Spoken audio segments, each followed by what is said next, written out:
Ya Allah, sumpah ini pengalaman nggak tahu kayak gimana ya. Ini aku harus banyak-banyak istighfar sih. Astagfirullah, astagfirullah, astagfirullah. Aku nggak nyangka banget ya. Ternyata orang-orang di sini tuh ada yang bener-bener mesum, bener-bener ya Allah. Aku dari tadi ya diikutin sama orang itu ternyata. Jadi awalnya tuh aku ngerasa dia nempel-nempel gitu, tapi aku mikir kayak ya udahlah, dia kan mungkin kedorong gitu kan. Karena aku nggak nyaman dia nempel-nempel itu, aku langsung pergi guys. Waktu dihajar aswad itu, dan akhirnya aku geser sampai arah aku bisa nyium hajar aswad, alhamdulillahnya. Tapi setelah itu potong sama azan subuh dan aku ngambil barisan buat sholat. Nah ketika aku udah sholat nih, ya Allah, aku tuh ke Muntazam mau berdoa di situ, dan aku tuh pengen megang, aku bisa masuk ke barisan yang ke Muntazam tuh di depan persis dia megang, ya Allah. Dia benar-benar kayak megang bawahku, dan itu lama. Aku pikir tuh orang nempel tuh karena memang ngedeseng-ngedeseng, tapi ternyata dia tuh benar-benar megang, ya Allah. Aku langsung giniin tangannya. Terus tiba-tiba dia ke samping aku, terus dia tiba-tiba langsung nyium Ka'bah gitu, pura-pura nyium Ka'bah lama gitu. Itu orang udah dari tadi ngikutin di belakang aku. Terus aku kaget, aku sampai nggak bisa berkata-kata, nggak bisa doa ya, karena aku shock banget ya. Di depan Ka'bah ada orang yang sampai segitu mesumnya gitu loh. Terus aku sampai ngelaporin ke petugasnya, terus petugasnya nganterin aku buat nyari orang itu. Terus aku dianterin sama petugasnya, kalau aku ngelaporin sama petugasnya, dan petugasnya bilang kamu ingat sama wajahnya. Aku ingat persis, aku mau cari aku kan juga ngevideoin waktu itu dia, semoga ada di video aku di belakang itu orangnya itu berbulu, badannya tuh banyak banget bulunya. Ya Allah, aku sampai mau megang Ka'bah itu jadi nggak jadi, ya Allah. Gara-gara aku dipegang, ya Allah. Terus kata petugas bilang ada beberapa orang yang memang tuh datang ke situ tuh cuma pengen kayak gitu doang, pengen ngelakuin bisa gitu. Kok bisa dia pelecehan perempuan? Astagfirullah, kok bisa?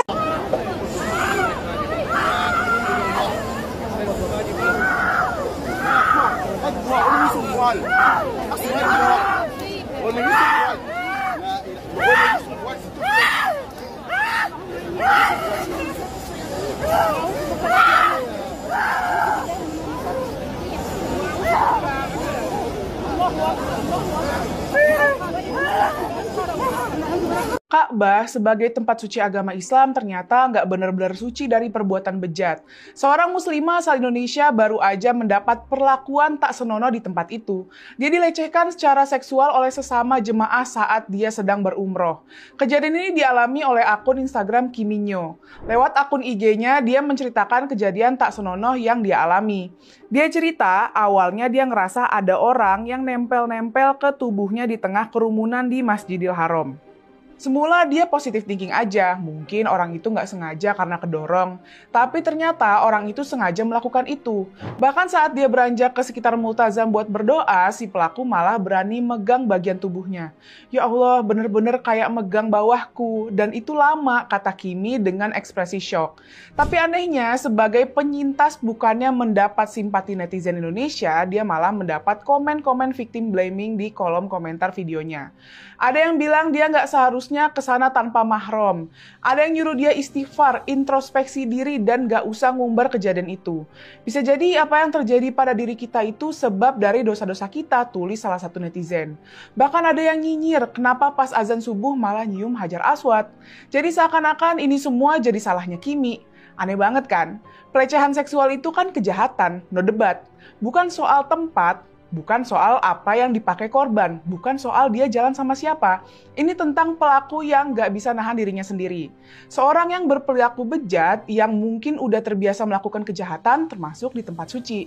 Peristiwa yang dialami akun Kiminyo bukan kejadian pertama. Sebelumnya sudah banyak jemaah perempuan yang ngalamin hal serupa di tempat yang katanya tanah suci. Antara lain dialami juga oleh jemaah umroh asal Indonesia bernama Bella.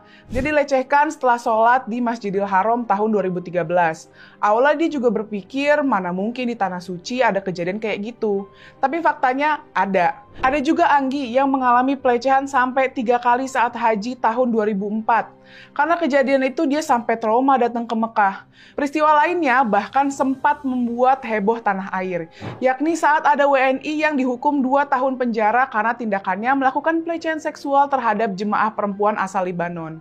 Jadi emang fakta, di depan Ka'bah, di tengah ibadah tetap ada aja yang nekat berbuat bejat. Masalahnya memang banyak korban memilih diam. Bukan karena mereka nggak merasa dilecehkan, tapi karena takut disalahkan. Mereka takut dibilang, pantesan kena, pasti ada dosanya duluan, atau dianggap ini ujian yang harus diterima. Udah saatnya kita mengubah paradigma itu. Itu cara pandang yang salah memaknai kejahatan yang ada di Ka'bah sebagai kesalahan korban, bahkan jahat. Justru akan semakin menyuburkan perilaku-perilaku bejat itu. Penyelenggara haji dan umroh harus berbenah menyelesaikan persoalan itu. Selain itu, juga harus mengedukasi jemaahnya. Yuk beragama dengan akal sehat. Seorang jemaah umroh asal Kabupaten Panggap, Sulawesi Selatan berinisial MS divonis 2 tahun penjara, terbukti melakukan pelecehan terhadap jemaah perempuan Libanon. Vonis penjara dan denda Rp50.000 itu diberikan Pengadilan Arab Saudi kepada pelaku yang terjadi pada saat tawaf di Mekah. Pelaku disebut telah menempelkan badannya ke belakang dan memegang dada korban. Kita tetap harus hati-hati, kita di negara orang menghargai tata kelola tertib hukum orang, kita menghargai kedaulatan Saudi. Nah, untuk jamaah umroh, karena banyak terjadi hal-hal berkaitan dengan Hajar Aswad ini, sebaiknya kita hati-hati. Pastikan kalau memang ingin mencium Hajar Aswad, memang kondisi aman. Tidak ada kondisi memaksakan diri, rebutan, apalagi dorong orang, apalagi nyerobot orang. Di momen saat kita mau megang Ka'bah, semua orang sikut-sikutan, tarik-tarikan. Jadi gue langsung kayak, kok gini ya? Jatuhnya tuh menurut gue adalah lo egois banget, pengen mencapai sesuatu tapi lo menyakiti orang lain. Itu kayak gue jadi males, gue nggak ada megang Ka'bah di situ, gak ada rasa ingin megang karena gue ngeliat di situ kan rame tarik-tarikan apa cewek cowok tuh ya, kan maksudnya cowok badannya gede-gede kan, ini cewek mau cewek kecil gimana pun diginiin yang kayak gitu-gitu, disikut segala macem. Dan gue bawa nyokap gue, jadi gue sempet malah berantem di situ sama ibu-ibu Pakistan atau apa yang badannya gede kan, nyikut mama gue, sedangkan gue begini kan, gue tuh jagain mama gue nih, mama gue soalnya lagi sakit makanya mau umroh waktu itu, gue jagain, disikut mama gue, sumpah di situ gue yang kayak, ya Allah emosinya tuh, parah banget gitu kan, gue jadi kayak depan Ka'bah gue ngomong, kok gini ya umat Rasulullah gitu loh, emang Rasulullah ngajarin kayak gini ya? Jadi isinya kekecewaan. Terus even di kamar mandi aja, Islam itu mengajarkan kebersihan, gitu kan. Kok kotor banget, kok bau banget. Ini mana nih definisi Islam nih gitu, definisi Muslim tuh mana gitu. Isinya kekecewaan doang. Jadi gue bukannya fokus ibadah, gue fokus gerutu gitu.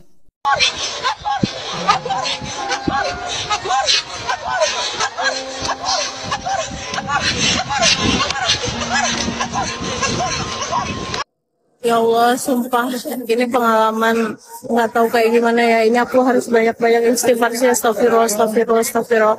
Aku nggak nyangka banget ya, ternyata orang-orang di sini tuh ada yang bener-bener mesum, bener-bener ya Allah. Aku dari tadi ya diikutin sama orang itu ternyata. Jadi awalnya tuh aku ngerasa dia nempel-nempel gitu, tapi aku mikir kayak ya udahlah, dia kan mungkin terdorong gitu kan. Karena aku nggak nyaman dia nempel-nempel itu aku langsung pergi guys. Waktu di Hajar Aswad itu, dan akhirnya aku geser. sampai arah aku bisa nyium hajar aswad, alhamdulillahnya. Tapi setelah itu potong sama azan subuh dan aku ngambil barisan buat sholat. Nah ketika aku udah sholat nih, ya Allah, aku tuh ke Multazam mau berdoa di situ dan aku tuh pengen megang, aku bisa masuk ke barisan yang ke Multazam itu di depan persis dia megang, ya Allah. Dia benar-benar kayak megang bawahku dan itu lama. Aku pikir tuh orang nempel tuh karena memang ngedeseng-ngedeseng, tapi ternyata dia tuh benar-benar megang, ya Allah. Aku langsung iniin tangannya. Terus tiba-tiba dia ke samping aku, terus dia tiba-tiba langsung nyium Ka'bah gitu, pura-pura nyium Ka'bah lama gitu.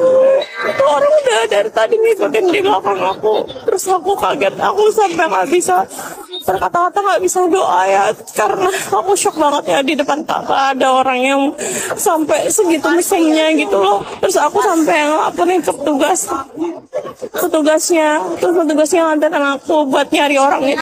Terus aku dianterin sama petugasnya kan, kalau aku ngelaporin sama petugasnya dan petugasnya bilang kamu ingat sama wajahnya. Aku ingat persis, aku mau cari aku kan juga ngevideoin waktu itu dia, semoga ada di video aku di belakang itu orangnya itu berbulu, badannya tuh banyak banget bulunya.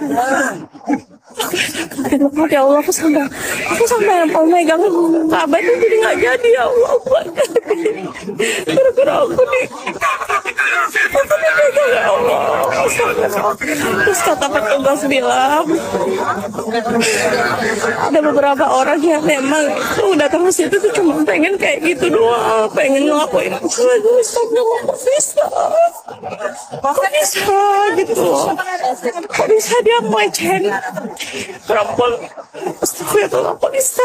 Yang bawahan dari kabawan, kepalanya sungsang, otaknya diselangkang, sudahnya cuma batang yang mencari lubang, selalu mimpi disayang oleh para dayang, hidungnya belang, mulutnya lancang, suka menantang, dengan muka garang, tidak bisa menang, kalau tidak curang, sering dapat uang, menggunakan barang, tapi ngaku dagang di tanah abang.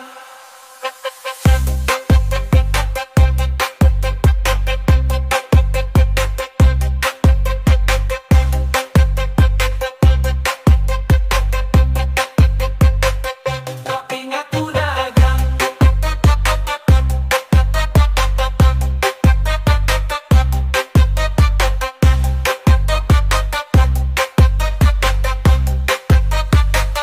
Di tanah bawang yang terbelakang, pengetahuannya kurang, nuraninya hilang, percaya Tuhan yang berhutang, untuk Nabi berperang, suka barang benci semua orang, merampok para tukang yang bekerja di ladang, memperbudak bujang dan perempuan yang malang, baju putih dia pasang lalu pergi ke simpang, ibadahnya adalah nampang supaya dikira nyumbang, dongeng dia pegang, sejarah dia buang. Orang bawang yang sedang tegang, jangan kamu girang, jangan kamu senang, tidak ada gamang, tidak ada bimbang, gerakan kamu datang, disiksa sampai ke tulang, di atas seutas ban kamu akan dipanggang, sampai waktu yang panjang dan tidak terbilang, hukumanmu seimbang dengan dosamu yang kadang, jika kamu tidak pulang dari jalan pedang. Jadi tobatlah sekarang sebelum kesempatanmu melayang.